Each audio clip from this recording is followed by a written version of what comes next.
Topik ini sangat menarik, khususnya jika dikaitkan dengan karakter hukum Islam atau fikih yang fleksibel, muruna, dan dinamis, tatawuriyah, mengikuti dinamika dan perkembangan zaman. Memang keterlaluan panitia Wakil Presiden suruh membicarakan fikih kontekstual.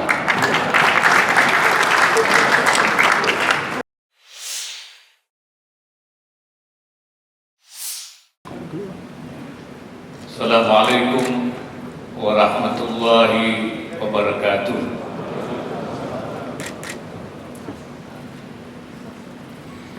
Bismillahirrahmanirrahim. Alhamdulillahilladzi bihamdihi iftatahu kullu risalatin wa maqalah. Wassalatu wassalamu ala sayyidina wa maulana Muhammadin al-Mustafa sahibin nubuwah wal risalah wa ala alihi wa ashabihi al-hadina min ad-dalalah. Amma ba'd.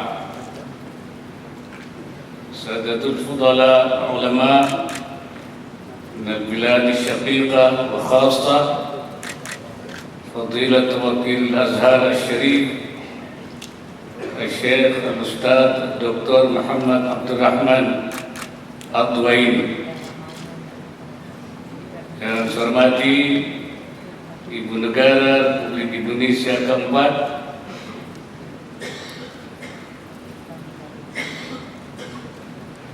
Menteri Pendayagunaan Aparatur Negara dan Reformasi Birokrasi,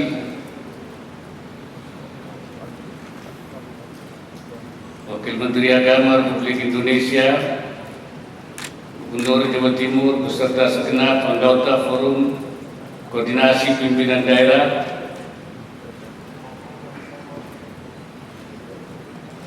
Mustasyar PBNU Dr. Kiai Haji Mustafa Bisri,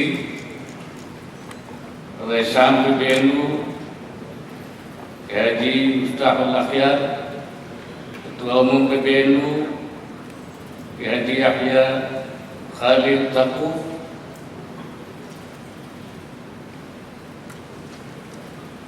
perwakilan perguruan tinggi dan pondok pesantren, para pengurus wilayah dan cabang Nahdlatul Ulama, hadirin dan hadirat sekalian yang saya hormati. Saya mengapresiasi terselenggaranya acara ini, yakni Muktamar Internasional Fikih Peradaban, yang merupakan rangkaian agenda peringatan 1 abad Nahdlatul Ulama, dan oleh panitia saya diminta untuk menyampaikan keynote speak tentang kontekstualisasi pandangan keagamaan dengan realitas peradaban yang berubah.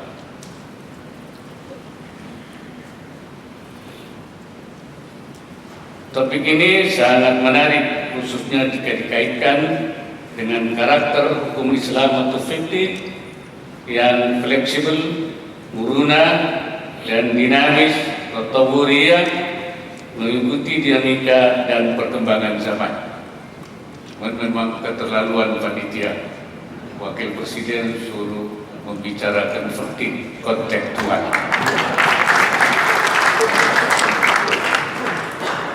Saya telah menuliskan pikiran saya terkait topik tersebut dalam sebuah makalah yang utuh. Namun dalam kesempatan yang waktunya terbatas ini, saya akan menyampaikan pokok-pokok pikiran saja.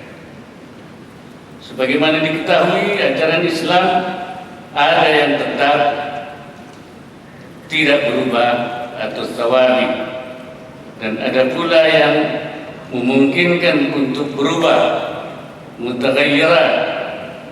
Ajaran Islam yang tsawabi tidak ada celah bagi kita untuk mengubahnya, sebagaimana dijelaskan oleh Imam Al-Ghazali, wa wujubus shalawatil khams waz zakawat وما اتفقت عليه الأمة من جليات الشرع فيه أدلة قطعية يأثم فيها المخالف فليس ذلك محل الاجتهاد. Sedangkan ajaran yang mutaghayyirat sangat leluasa bagi kita untuk melakukan perubahan sesuai dengan perkembangan zaman. Para ulama telah merumuskan perangkat metodologi untuk melakukan perubahan tersebut. Orang yang beranggapan ajaran Islam semuanya tawabi dan alergi pada perubahan, atau beranggapan ajaran Islam semuanya memungkinkan untuk berubah, maka bisa dipastikan orang tersebut tidak memahami ajaran Islam itu sendiri. Ajaran Islam yang masuk kategori tawabi ialah ajaran yang berlandaskan nas yang qat'i thubut wa dilalah dan ma'lumun min ad-din bid-darurah. Sedangkan yang terkategori mutaghayyirat ialah ajaran yang berdasarkan nas yang dhanniyut thubut wa dilalah, qat'iyut thubut wa dhanniyut dilalah, dhanniyut thubut wa qat'iyut dilalah, dan yang tidak ada nasnya sama sekali. Ajaran Islam yang ada di kategori mutaghayyirat merupakan hasil ijtihad yang jumlahnya jauh lebih banyak daripada yang tawabi, dan terbuka luas bagi yang memiliki cukup syarat untuk melakukan perumusan fikih baru yang lebih sesuai dengan perkembangan zaman dan peradaban, sesuai dengan yang disampaikan oleh Imam Al-Haramain, inna mu'zam asy-syari'ah sadara 'anil ijtihad wan nusus la tafi bil 'ushri min mi'syar asy-syari'ah. Fa inna nahdhatul ulama كجمعية دينية واجتماعية لديها شروطا كافية في صناعة الفقه الجديد الملائم للحضارة الحديثة. وحتى الآن تعرف نهضة العلماء أن لديها مبدأ الفكر الديني المروني التطوري والمطابق بالسياق المعاصر. منذ سنة 1992 خلال الاجتماع الوطني لعلماء الجمعية المنعقد في مدينة لامبون تمتلك نهضة العلماء منهج الاستنباط الكامل في إجابة القضايا المعاصرة الموجودة.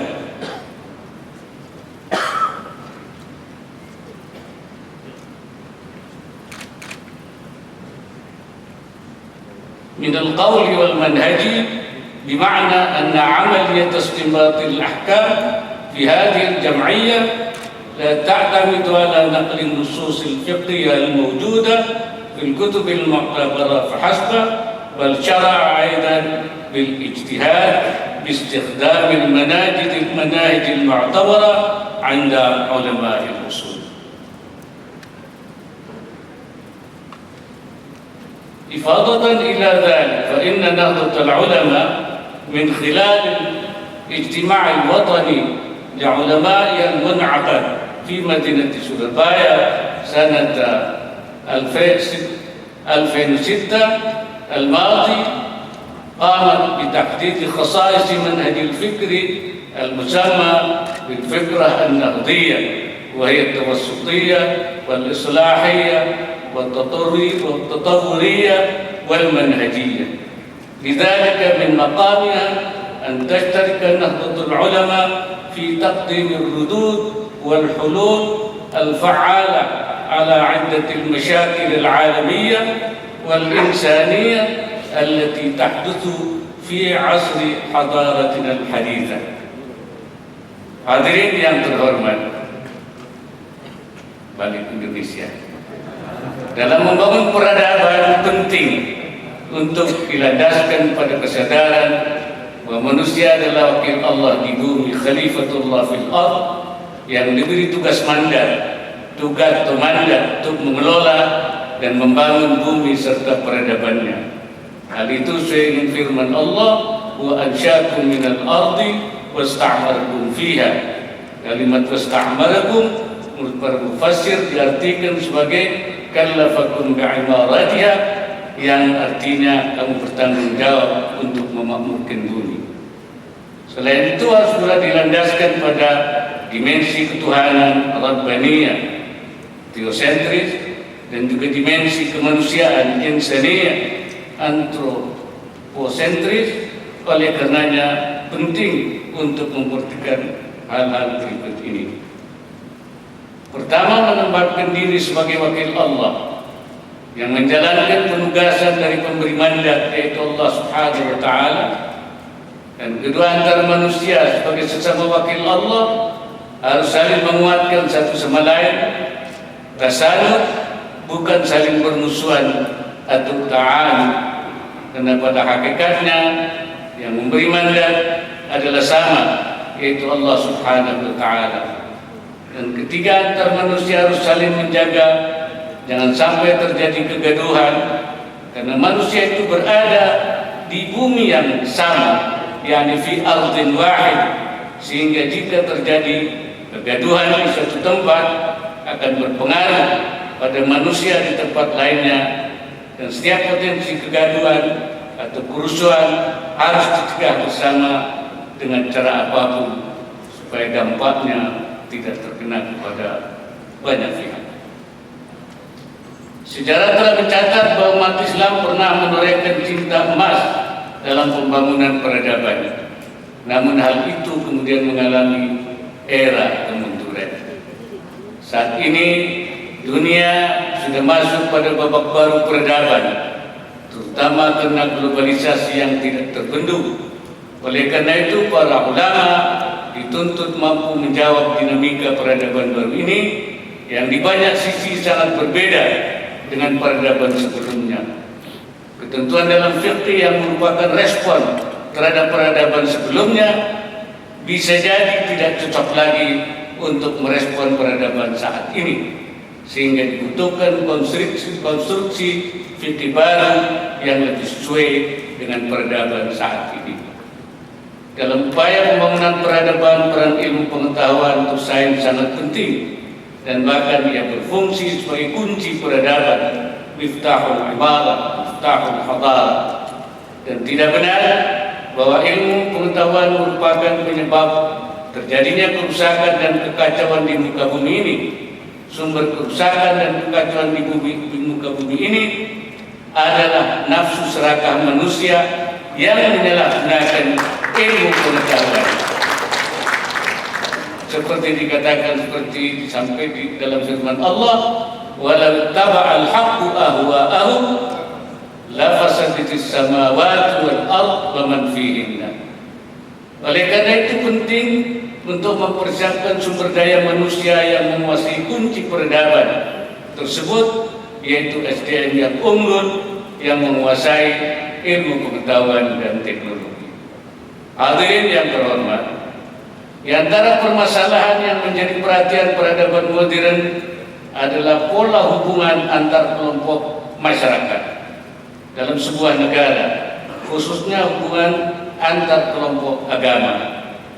Terdapat dua pendapat dalam masalah ini, yakni prinsip hubungan berhadapan-hadapan secara antagonis, al-harb, al-qital, dan prinsip hubungan secara damai, as-silm. Pada masa lalu prinsip hubungan antagonis banyak digunakan sesuai dengan kondisi saat itu. Sesungguhnya banyak kita temukan di kitab-kitab fikih kategorisasi muslim, kategorisasi non muslim, yakni dhimmi, mu'ahad, musta'man, dan harb. Dan di antara ulama yang berpendapat hubungan damai adalah Ibnu Salah yang menyatakan innal asla huwa ibqa'ul kuffar wa taqriruhum li'anna Allah Ta'ala ma arada ifna'al khalq wa la khalaqahum lituqtalu wa innama ubiha qatluhum li'aridi dararin wujida minhum la anna dhalika jazaa'un ala kufrihim.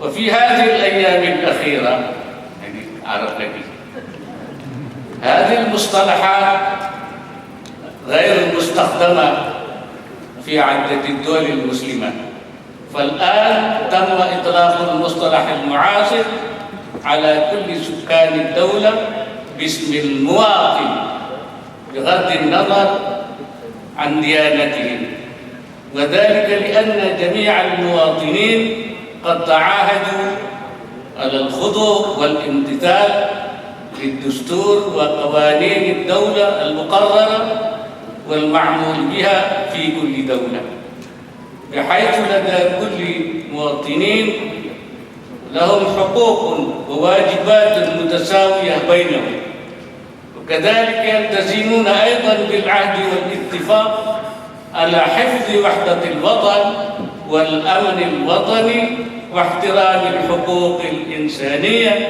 بين بعضهم البعض. وفي وقتنا الآن يشكل هذا الاتفاق بأيديولوجية الدولة ودستورها، والذي يسمى بالميثاق الوطني، ودولتها تسمى بدار الميثاق. لذلك يرى جمهور العلماء في يومنا هذا بأن العلاقة المبنية بين المسلمين وغيرهم لا بد أن تكون على مبدأ العلاقة السليمة وليس العلاقة العدائية. وفي هذا الصدد يجب علينا إعادة النظر في مفهوم الجهاد، أن جمهور العلماء في العصر الماضي كانوا يؤيدون مفهوم الجهاد بالمعنى العدواني وهو الهجومية، هذا لأن في ذلك العصر كانت ظروف الحياة مليئة بالصراعات والحروب بين المجموعات الاجتماعية وكذلك بين الأديان. إضافة إلى ذلك لا يوجد هناك أي مؤسسة أو هيئة على المستوى الوطني أو العالمي تنظم وتشرف على شؤون العلاقات بين تلك المجموعات أو بين الدول. وبالعكس كانت جمهور علماء المسلمين في عصرنا اليوم يؤيدون مفهوم الجهاد بالمعنى الدفاعي وهو الدفاعية، هذا لأن ظروف العالم الحديث تقدم مبادئ السلام والوئام في الحياة الاجتماعية والوطنية وكذلك في العلاقات بين الدول العالمية.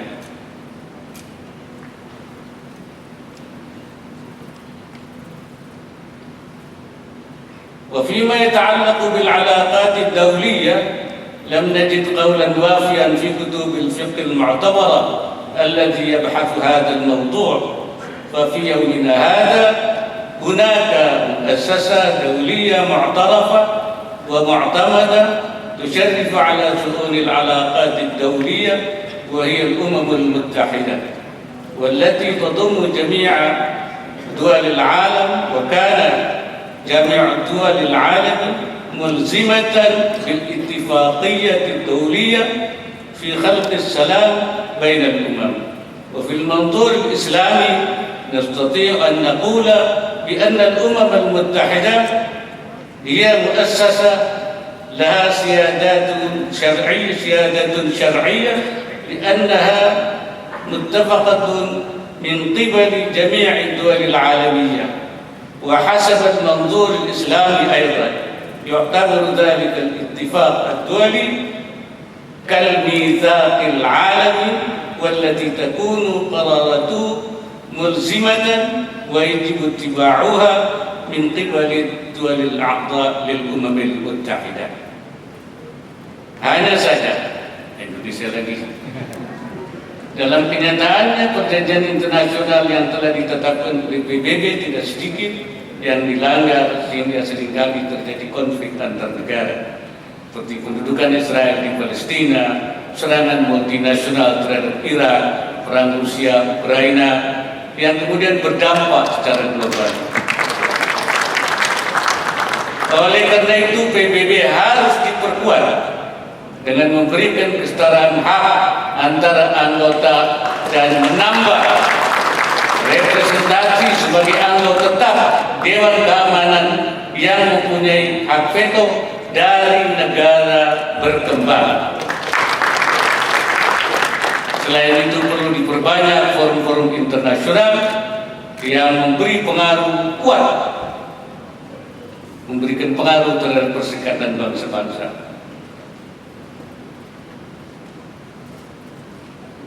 Hadirin sekalian, ayuhal hudur, fi nihayati hadzal khitab awaddu an ad'u jami' al-ulama liyakunu akthar fa'aliyatan fi ar-radd wal istijabah wa i'ta' al-hulul likulli mushkilatin min al-mashakil al-jadida aw al-mustajaddah hatta wulida al-fiqh al-jadid al-mula'im بتطور الظروف العصرية ولا بد أن يكون هذا الفقه الجديد مبنيا على أساس المناهج الفقهية وأصولها التي قد تمت صياغتها من قبل العلماء السابقين.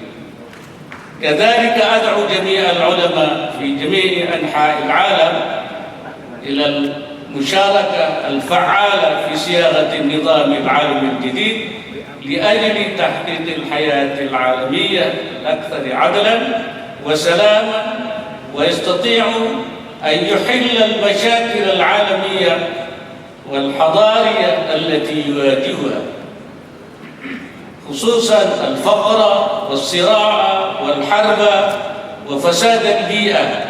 وفي هذا السياق أدعوهم أيضا إلى الاستمرار في كفاحهم من أجل تعزيز القيم الأخلاقية العالمية وهي التفاهم المتبادل والاحترام المتبادل والتكافل والتعاون بين الدول العالمية. Akhirnya sekali lagi terima kasih atas kesempatan ini. Semoga Allah Subhanahu wa taala senantiasa memberikan inayahnya dan meridai setiap ikhtiar yang kita lakukan. Akhirnya dengan mengucap Bismillahirrahmanirrahim, Muktamar Internasional Fiqh Peradaban secara resmi saya nyatakan dibuka.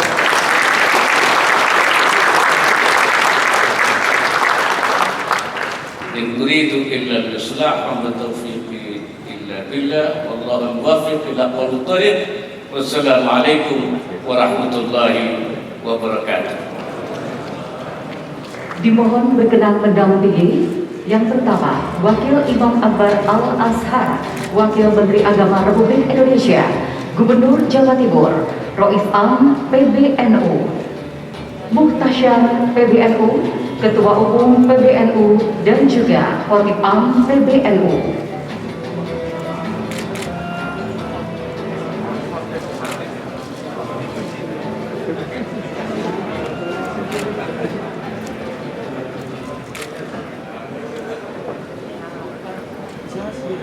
Itu lagi ngopi.